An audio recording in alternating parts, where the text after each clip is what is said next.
The US and China are facing off over rare earth minerals, and India is scrambling to ensure it doesn't get trampled over in this fight of the giants.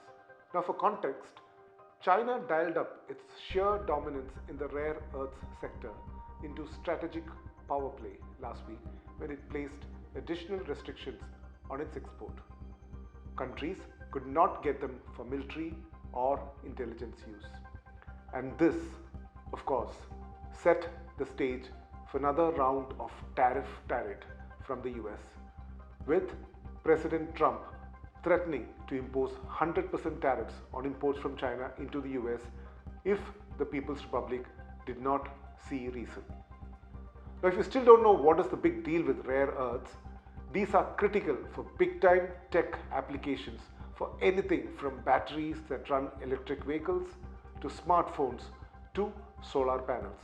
And if that does not make them indispensable, by now you would have figured out they have further critical applications in defense and intelligence systems, powering guided missiles, improving the efficiency of fighter jets and submarines, hardware, and used in laser systems and radars.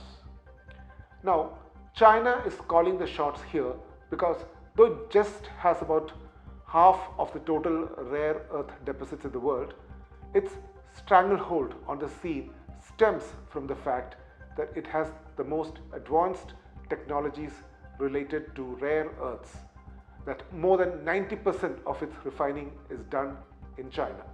Interestingly, when Trump's tariff war started, many thought China was the primary target. But both countries soon reached an agreement in about a month.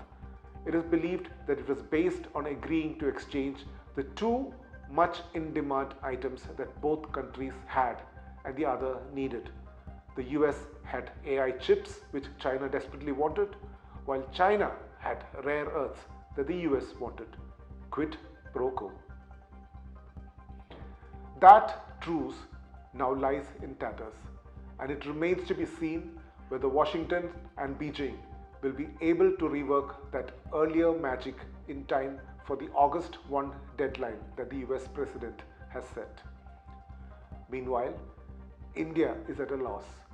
Even before matters reached a head this month, China had started tightening the noose, with export clearances required for Indians wanting to import lithium and crucial rare earths from the mainland. Now, with the new rules restricting military usage, it is clear that the process will get stringent further, with every batch being imported into India undergoing further scrutiny, requiring separate licenses, etc.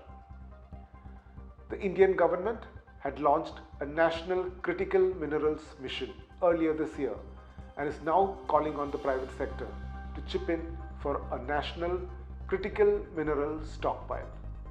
And it has been trying for trade agreements and better relations with South American nations with known reserves of rare earths.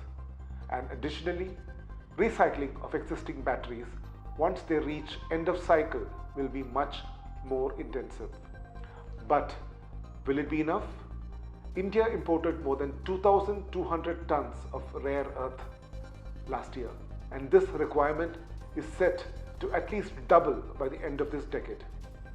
With the kind of aspirations that India seems to have, a lot more will need to be done, and soon.